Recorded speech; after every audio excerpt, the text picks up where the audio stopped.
ડભોઈ શહેર સહિત સમગ્ર તાલુકામાં વાતાવરણમાં એકાએક પલટો આવ્યો હતો ત્યારે વાવાઝોડા સાથે વરસેલા કમોસમી વરસાદને લઈને ખેડૂતોના ઊભા પાકને વ્યાપક નુકસાન થયું છે।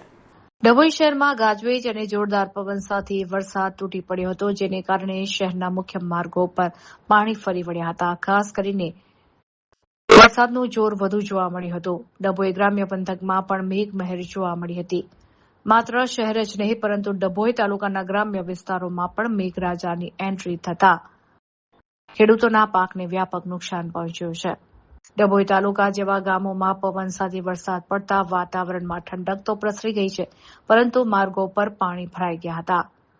ખેડૂતોના પાકને નુકસાનીની ભીતિ સેવાઈ રહી છે, સાથે ચિંતાના વાદળો પણ ઘેરાઈ ગયેલા છે। હાલ ખેતરોમાં મકાઈ, મગ અને ઉનાળુ પાકો તૈયાર થવાની તૈયારીમાં જ હતા અને અચાનક માવઠું આવતા મોટા પાયે વ્યાપક નુકસાન થવાની ભીતિ સેવાઈ રહી છે।